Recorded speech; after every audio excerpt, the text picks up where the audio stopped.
Olá pessoal, eu me chamo Matheus, sou graduando do último semestre de Ciência da Computação e fiz esse trabalho com o professor Paulo Henrique, da UFC de Quixadá.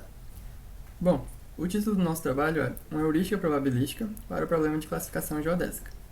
Inspirado no método SVM e suas adaptações em Bert Sims e Schroeder e Correia et al., foi definido em Araújo et al. Um novo problema, o problema de classificação geodésica em grafos, análogo à versão euclidiana do problema de classificação. Ele é definido fazendo uso da convexidade geodésica em grafos, para agrupar amostras similares, onde cada vértice do grafo representa uma amostra, como a gente pode ver aqui, e cada par de vértices que possui uma aresta entre si são considerados similares. Uma vantagem é que ele possui uma relação binária não numérica entre as amostras, diferente da versão euclidiana. Bom, então, o problema de classificação geodésica consiste em separar o espaço de amostras em conjuntos convexos e associar cada conjunto à sua classe de similaridade correspondente, com o objetivo de predizer a sua classe com a menor taxa de erro possível. Como esse problema é novo, ainda não existem trabalhos com estratégias heurísticas para ele. Portanto, o objetivo geral deste trabalho é propor uma heurística probabilística para o problema de classificação geodésica. A convexidade geodésica é que considera entre um par de vértices todos os vértices que estão em algum caminho mínimo entre eles. Por exemplo, V está no caminho mínimo entre esses dois vértices vermelhos. O fecho convexo é você usar a convexidade geodésica para cada par de vértices do conjunto, até você não conseguir mais aumentar o conjunto. A questão é que quando você calcula o fecho convexo de um grupo, pode ser que ele não corresponda a um padrão corretamente. Por exemplo, pode aparecer um vértice vermelho no fecho dos azuis, ou aparecer algum vértice inicialmente não classificado no fecho dos vermelhos e dos azuis ao mesmo tempo. Existem alguns vértices que podem não ser alcançados por nenhum fecho convexo, que é o caso desse vértice aqui e desses outros dois. Bom, no problema de classificação geodésica existem duas classes, a classe azul e a classe vermelha, e cada classe tem um grupo da sua cor, e a gente quer prever a cor dos vértices brancos, que são os vértices inicialmente não classificados. Bom, um vértice outlier é um vértice que não se encaixa no padrão da cor da classe que ele está, e nós queremos determinar esses outliers e minimizar a sua quantidade. B representa o grupo da classe azul e a R representa o grupo da classe vermelha. É importante deixar claro que nos grupos estão somente os vértices que não são outliers. Em Araújo et al. É definido que o grafo é linearmente separável em relação a B e a R se satisfaz as restrições do problema. Caso contrário, ele é linearmente inseparável. As restrições do problema são essas três. As duas primeiras dizem que um vértice inicialmente classificado está no fecho convexo do grupo da classe oposta, ele deve ser considerado um outlier. Por exemplo, se o vértice inicialmente classificado como azul está no fecho convexo do grupo da classe vermelha, ele deve ser considerado um outlier. E a terceira restrição diz que um vértice inicialmente não classificado não pode estar no fecho convexo do grupo da classe vermelha e no fecho convexo do grupo da classe azul ao mesmo tempo, pois a gente não saberia como classificá-lo. Portanto, o objetivo é minimizar a quantidade de outliers, ou seja, maximizar a quantidade de vértices que estão nos grupos. Nesse trabalho, os autores propõem métodos de otimização exatos usando programação inteira e quadrática para a versão euclidiana. Eles apresentam o pacote de software chamado Classification and Regression via Integer Optimization, CRU. No trabalho de Correia et al., foram explorados os aspectos combinatórios da versão euclidiana do problema de classificação e apresentado um novo modelo de programação linear inteira, baseado no pacote CRU. Por último, e mais importante para o meu trabalho, The Geodesic Classification Problem on Graphs.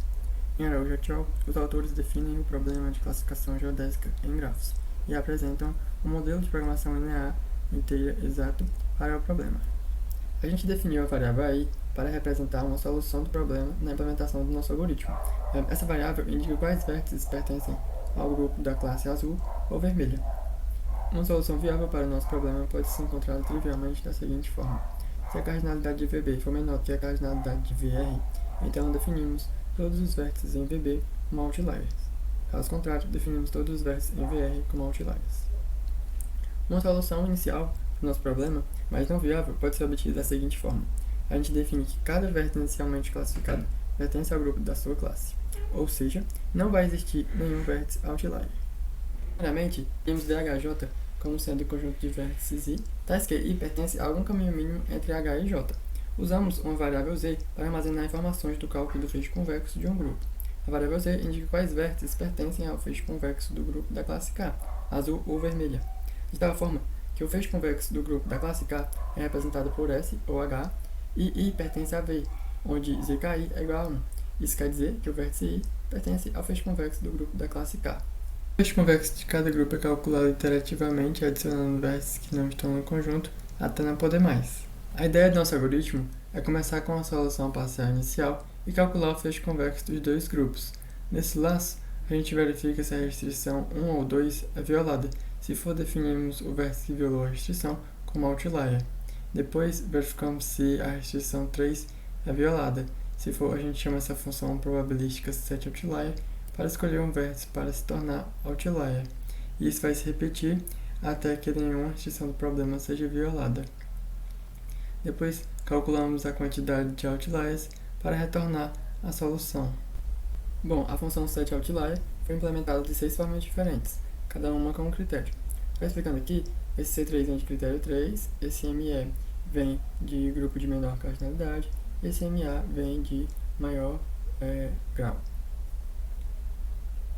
O critério 1 escolhe aleatoriamente um vértice para se tornar outlier no grupo de menor cardinalidade. Já o critério 2 escolhe no grupo de maior cardinalidade. Só para deixar claro, esses grupos são os grupos envolvidos na restrição violada. O critério 3 escolhe aleatoriamente um vértice para se tornar outlier no grupo de menor cardinalidade, dando prioridade através de pesos nos vértices para o vértice de maior grau. Nos critérios 3 e 5, definimos os pesos dos vértices como sendo o seu grau. No critério 4, escolhe no grupo de menor cardinalidade, só que dando prioridade para os vértices de menor grau. Para os critérios 4 e 6, definimos os pesos dos vértices como sendo o MMC dos graus dos vértices do grupo, dividido pelo grau de cada vértice. O critério 5 escolhe no grupo de maior cardinalidade, dando prioridade para os vértices de maior grau. E o critério 6 também escolhe no grupo de maior cardinalidade, só que dando prioridade para os vértices de menor grau. Bom, para experimentos computacionais, utilizamos as instâncias sintéticas e as instâncias realistas. Cada grupo de instâncias tem 10 instâncias, executamos cada instância 10 vezes e tiramos a média do valor da solução, da acurácia e do tempo de execução. Define-se o conjunto de testes como sendo 30% ou 20% das amostras. Depois disso, calculamos a média geral das instâncias e geramos os valores para cada grupo de instâncias, que vou apresentar a seguir nas tabelas. Na análise por valor de solução, comparamos os resultados dos 6 critérios da heurística com a solução ótima do algoritmo exato desenvolvido em Araújo et al. Para as instâncias sintéticas, o valor da solução de nenhum dos critérios conseguiu chegar ao valor da solução ótima. E para as instâncias realistas, os valores chegaram próximo ao ótimo, mas não chegaram a ser iguais. Então, no geral, a média do critério 1, que foi o critério que teve a melhor média, foi 36,86. E a média da solução ótima foi 25,56. Portanto, o valor da solução da heurística não alcançou o ótimo, o que já era esperado por se tratar de uma comparação de uma heurística com um algoritmo exato. Para a acurácia, comparamos os resultados dos 6 critérios da heurística com a acurácia dos algoritmos MLP, SVM e CG. Na comparação com o MLP, os resultados de todos os critérios foram melhores que os resultados do algoritmo MLP na média geral. Mas os melhores critérios foram o critério 1, 3 e 4, que tiveram resultados melhores que o algoritmo MLP em 7 dos 8 casos. SVM, para as instâncias sintéticas, o critério 6 foi o melhor, pois ele conseguiu acurácia melhor do que a do SVM em 2 dos 4 casos. E para as instâncias realistas, os melhores critérios foram o 1, o 3 e o 4, pois eles conseguiram acurácia melhor do que do SVM em todos os casos. No CG, para as instâncias sintéticas, o melhor critério foi o critério 6, pois ele conseguiu acurácia melhor do que a acurácia do algoritmo CG em um dos 4 casos, e também porque conseguiu acurácia muito próxima do algoritmo CG. E para as instâncias realistas, os melhores critérios foram o 1, o 3 e o 4, pois eles conseguiram acurácia igual ou melhor ao do algoritmo CG em todos os casos. Na análise por tempo de execução, podemos notar que a heurística é bem rápida, pois na maioria dos resultados o tempo foi menor do que 1 segundo. Só nesses 2 casos que o tempo ficou bem distante de um segundo, e o melhor resultado ficou com o critério 1. Bom, pelos experimentos computacionais, a gente pôde ver que a nossa heurística probabilística não obteve valor de solução e acurácia melhores que os resultados do algoritmo exato CG, o que já era esperado, visto que o algoritmo comparado é um algoritmo exato. No entanto, obteve tempo de execução muito pequeno para todas as instâncias testadas, condizentes com heurísticas rápidas, o que viabiliza o seu uso em instâncias maiores do problema. Com isso, para trabalhos futuros, pretendemos desenvolver uma implementação da meta-heurística GRASP, utilizando o nosso algoritmo. E no quesito acurácia, os resultados de alguns dos critérios do algoritmo probabilístico foram melhores que os do MLP e SVM para a maioria das instâncias. Portanto, podemos considerar que nossa heurística é promissora com determinados critérios para determinados grupos de instâncias. Obrigado pela atenção.